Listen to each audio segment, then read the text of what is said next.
Most people here tonight over the age of 30, and certainly those over the age of 40, will remember what it was like to have a birthday party in your own home. This is before we outsourced birthdays to a third-party provider named Ronnie or Chucky or something like that, Tumble World. It's well before you had party planners and event coordinators and party favors. When did that happen? You used to go to a party and you left a gift. Now you get a gift when you leave. I'm confused by all of that. This is back in the day when someone in your family, your father or your mother, would organize the party games you'd play at your house. You had the kids come over from your school and you'd play those games. Now, everyone played Pin the Tail on a Donkey. And some people played Blind Man's Bluff, which is really just Marco Polo for people who don't have pools. But everyone played the mother of all birthday party games, and that is musical chairs. Now, if you've never played musical chairs, it's a rather simple game. You start with the number of kids equal to the number of chairs. Music starts, the kids get up, they walk around the chairs, someone takes a chair away, the music stops, and the kids find a seat. The kid without the seat is out of the game. And it continues like that until finally there's one kid left sitting in the last chair, and he or she's the winner. Now, if you've ever watched kids play musical chairs for the first time, it's a fascinating thing. They really have no idea what's about to happen. So the music starts, and those kids get up, and the creativity flows through those kids. There's joy, and there's expression. Someone's dancing around the chairs, another kid's spinning in circles. There's a kid firing the guns off at his friend. There's another kid who's marching with his eyes shut, and then the music stops, and he realizes he doesn't have a seat, right? And you've seen what he looks like at that point. He drops his head in shame, his face turns red, maybe starts sniffling a little bit, and he's out to watch his friends play the rest of this fun game. Now, the second round of musical chairs is nothing like the first round of musical chairs. I mean, the kids have figured out what's happening here tonight. They understand the deal. They know what this is about. And so when the music starts, those kids get up, and there is no creativity. There is no joy. There's a lot of anxiety in that room. There's tension and fear running through everyone. Nobody's dancing. Certainly no one has their eyes shut. And you have those kids who kind of walk with their hand on the chair, kind of leaning in, hoping that gravity will help them when the music stops. And you get the really smart kid who has that half a cheek in the seat thing, and he's hoping that counts when the music stops. Now, it's safer to be in a presidential debate today than to play musical chairs in the second round. When that music stops, that's when the violence begins.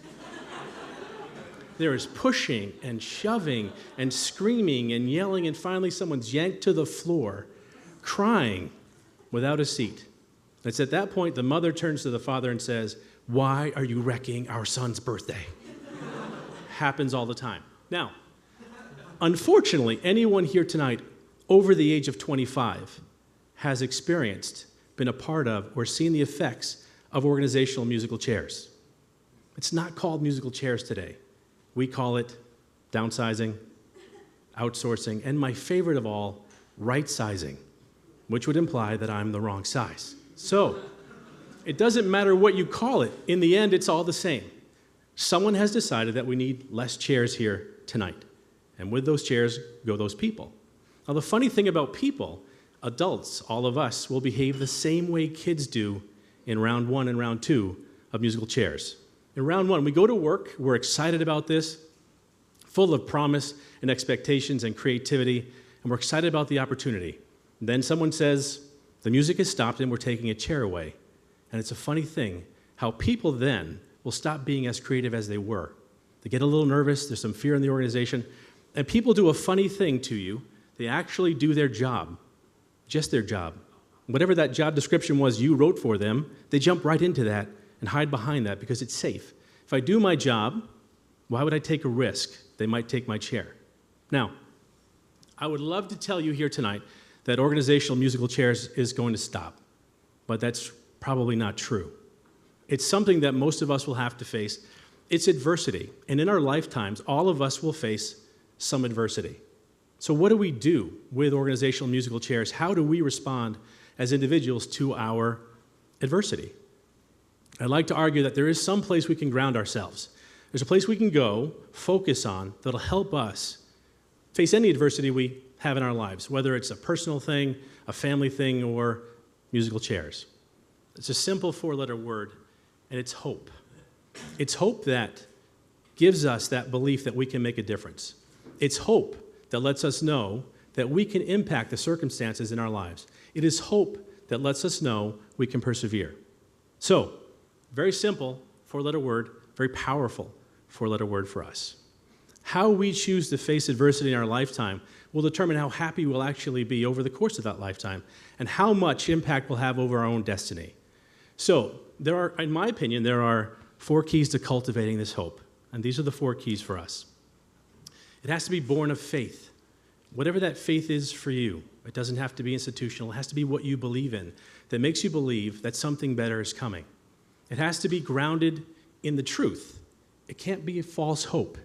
It can't be just a wish. It can't be me saying, next year I hope I can play in the NFL. It's not going to happen. Certainly this year I won't be playing in the NBA. That's all false hope. It's got to be grounded in the truth. And it has to be expressed in action. It's something that we actually do. If we don't take action, if we don't take control over it, nothing will happen. And once again, it'll just be a wish for us. And finally, it has to be sustained through progress. For all of us as individuals, making progress every day keeps hope alive for all of us, whatever it is, even if it's a small thing. So I'd argue that all of us will face adversity in our lifetime, that if we focus and center on this hope, then we'll have a chance, actually, to make a difference in our lives and the lives of others. It's my hope here tonight that all of us will decide for ourselves where we will sit when the music stops. Thank you very much.